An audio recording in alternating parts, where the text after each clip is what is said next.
안녕하세요. 일본 꿀팁 베트남입니다. 우리나라의 국제결혼 비율은 10%가 넘은 지 꽤 오랜 시간이 지났습니다. 그런데 베트남도 국제결혼이 굉장히 많아요. 2024년에만 2만 건 정도가 발생을 했는데요. 이 중에 여성이 90%라고 합니다. 그만큼 한국, 베트남 양국에서 국제결혼은 더 이상 신기한 광경이 아닌 하나의 삶의 방식이 되었는데요. 오늘은 베트남 여성분들 연애 스타일을 알아보고요.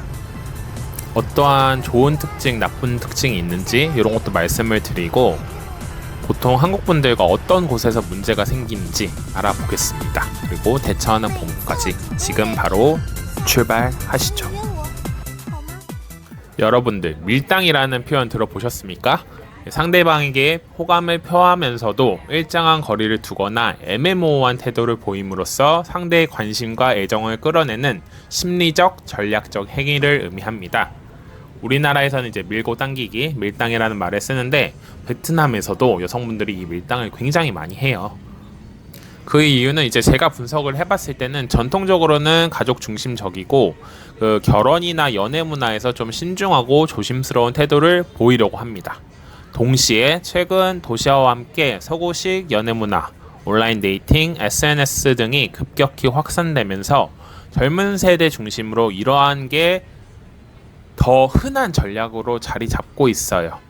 특히 이제 베트남 여성분들은 자신의 가치를 떨어뜨리지 않으려고 하고요. 상대방이 나를 위로 바라보도록 하는 그런 경향이 있습니다. 먼저 베트남 여성분들 특징 제가 좀 정리를 해봤어요. 긍정적인 것부터 보면요. 자기 관리를 열심히 해요. 외모와 건강을 잘 가꾸려는 경향이 있고요. 굉장히 음식 조절을 잘 하십니다. 그래서 많이 안 먹어요. 평소에는 안 먹고 식단 조절하면서 이제 몸을 좀 유지하시고 그리고 미용실, 네일숍, 피부 관리 등 이런 거 관심이 굉장히 많아요. 그래서 자신을 가꾸는 여성이 가치가 있다라는 사회적 분위기가 있습니다. 두 번째는 긍정적인 태도와 미소가 돋보인다는 점인데요. 항상 보면 외국인들 아니면 타인들한테 친절한 말투와 밝은 표정을 유지하려고 해요. 그리고 작은 일에도 웃음이나 감사를 표현하는 경우도 많고요. 편안함과 즐거움을 주려고 합니다. 그러다 보니까 이제 초기에 되게 좋은 인상을 받고 금방 빠져드시는 분들이 있어요. 좀 주의하셔야 됩니다. 마지막은 한국인에 대한 호의가 있습니다. 베트남도 이제 한류 문화가 워낙 많이 퍼져가지고요. 매너 있는 남성, 한국인 남성에 대한 호감이 있어요. 이런 거를 보면 연애하기 굉장히 좋은 조건들을 가지고 있죠. 반면에 부정적인 특성도 있습니다. 먼저 본인이 원할 때만 문자나 잔로를 해요.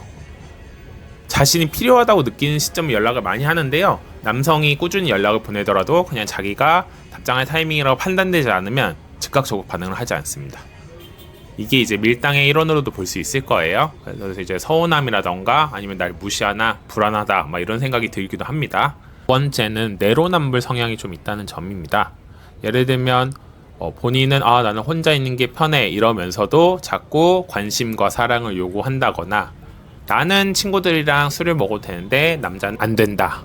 너는 집에 있어야 돼 나랑. 이런 식으로 하다 보니까 상대방에게 혼란을 일으키고요. 의사소통에 대한 불신을 주기도 해요. 마지막은 지나친 집착 경향인데요. 극단적인 경우지만 연애가 시작되면 이 감정적으로 의존이 너무 심해집니다. 모든 일상을 알고 싶어 하고요. 잘로 메시지도 보여줘라. 누구랑 먹냐 사진 찍어 보내라. 이런 식의 문화가 많이 퍼져 있어요.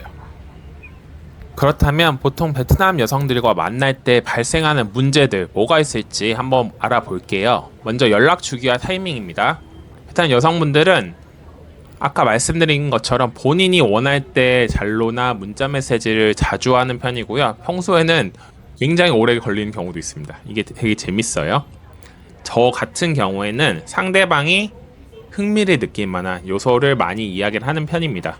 당연히 기본적인 걸 수도 있겠지만요. 상대방의 일이라던가 아니면 취미라던가 관심사, 공통으로 이제 다룰 수 있는 주제들 이런 거에 대해서 말을 많이 하는 편이에요. 초반에. 그래야지 이 사람도 할 말이 생기고 나한테 더 관심을 줘요. 이 베트남 여성들도 사실 남성들이 굉장히 많을 수 있어요. 특히 온라인으로 만나시는 형님들 계시죠? 그런 분들 같은 경우에는 그 문자 메시지, 잔로 메시지, 무슨 통 메시지에 수십 개가 떠 있습니다. 두 번째는 베트남 여성분들이 직접적인 표현을 잘 안 해요. 간접적으로 신호를 보내는데요. 예를 들면 나 오늘은 좀 피곤하네, 이 말은 이제 빨리 가서 자기 쉬고 싶으니까 밥 빨리 먹고 가자, 뭐 이런 의미예요.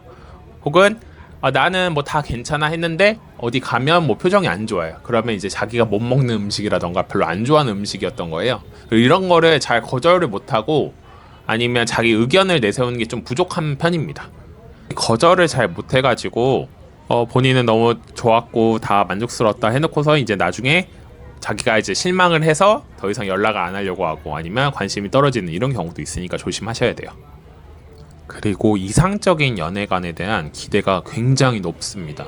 이 드라마, 무비 이런 것들이 이 전 세계 여성을 망치고 있는 것 같아요. 너무 이제 이상적인 얼굴도 그렇고 뭐 몸도 좋고 성격도 너무 좋고 조건도 좋은 이런 분들이 되게 로맨틱한 이벤트, 뭐 다정다감한 말투, 세심한 배려 이런 걸 기대를 하는데 어떻게 현실에 있는 모든 남성들이 드라마 속 주인공처럼 행동을 하겠어요. 그래서 첫 인상에서 높은 기대치를 형성을 했다가 막상 만나면 실망이 이제 큰 거죠.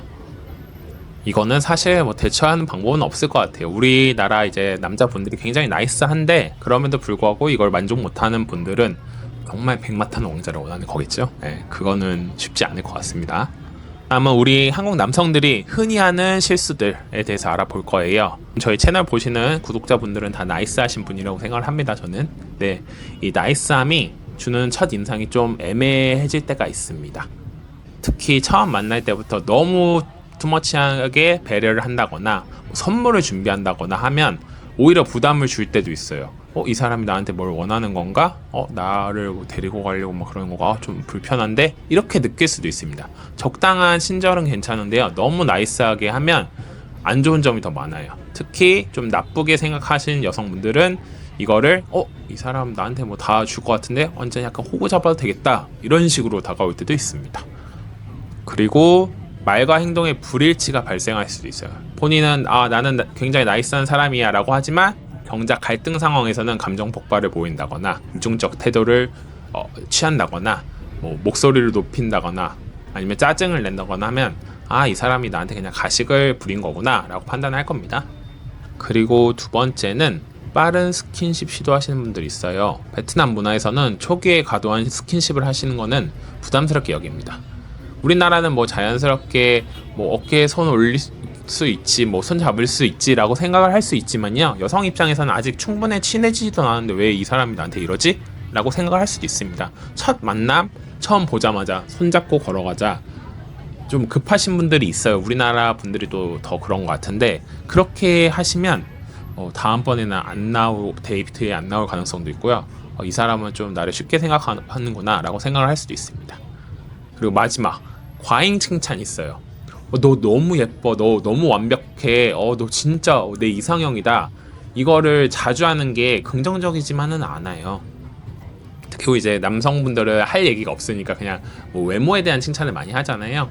그게 이제 진짜 칭찬인가? 진정성에 대한 의문도 들고요. 나를 그냥 겉모습으로만 보는구나 라고 생각을 합니다. 베트남 여성분들 만날 때는 조금 칭찬을 하더라도 좀 재밌게 혹은 좀 웃기게 하시는 게 좋아요. 너 되게 이쁜 금붕어 닮았다. 저는 진짜 이쁜데 키가 너무 쪼만해가지고 피규어인 줄 알았어. 뭐 이런 식으로 좀 유치할 수도 있지만 베트남 여성분들은 좀 너무 칭찬을 이렇게 하면 이 사람이 내가 그렇게 이쁘지 않은데 왜 그러지? 라고 생각을 하는 경우가 굉장히 많은 것 같아요. 그래서 앞서 말했던 이런 일들이 벌어졌을 경우에는 어떻게 해야 될까요? 저는 직접적이고 구체적으로 대화를 먼저 시도하시는 게 좋습니다. 이렇게 애매하게 이야기를 하는 경우에는 너 지금 기분이 어떤데? 그래서 내가 어떻게 해주길 바래? 라는 식으로 어디를 갈래? 구체적으로 물어보시고요. 상대방의 답변에 재차 확인을 꼭 하시는 게 좋습니다. 분명히 이제 의사표현을 하도록 만들어야지 불필요한 오해가 줄어요, 서로. 그리고 이제 여성 쪽에서 갑자기 밀당을 하는 경우 있다고 했죠. 갑자기 밀어주다가 갑자기 당겨주다가 막 이러는데 갑자기 이 여성분이 연락이 늦어지고 잘 안 되는 경우가 있어요. 근데 무작정 매달리지 마시고요. 부담을 주지 마세요. 그냥 전 세계에 여성분들이 얼마나 많습니까? 베트남에도 많은데 나도 아쉬울 거 없다 라고 생각을 하시고 천천히, 그리고 이 사람이 준비가 되면 그때 만난다 라고 생각을 해주시면 돼요. 너무 급하게 생각하시다 보면 오히려 좋은 여성분들을 놓칩니다. 마지막으로 전반적인 이해가 중요합니다. 여기는 항상 컴싸오 괜찮아, 뭔 일이 있어도 더 좋아질 거야 라는 긍정적인, 때로는 대책이 없는 경우도 있지만요, 이런 생각하는 분들이 너무나 많아요. 그래서 너무 밝다 보니까 이런 일들도 생기는 건데, 똑같이 그냥 생각을 해주세요. 아, 그냥 이 사람이 그런 사람이구나, 아니면 나랑 인연이 아니었구나, 그럼 난 더 좋은 여자를 만나게 되겠구나 라고 생각하시는 게 중요합니다. 무조건 이 사람한테 매달리고 이 사람이 없으면 죽을 것 같다고 생각을 하실 수도 있지만 그렇지 않습니다, 세상은. 네, 그래서 오늘은 베트남 여성분들 성격 알아보고요, 한국 남성들이 흔히 하는 실수, 그리고 거기서 발생하는 갈등과 이걸 어떻게 하면 대처해야 되는지, 이런 거에 대해서 알아봤어요. 오늘도 구독과 좋아요, 알림 설정 감사드리고요, 멤버십 해주시는 모든 분들께 다시 한번 감사의 말씀 드립니다. 1번 꿀팁 베트남이었습니다. 감사합니다.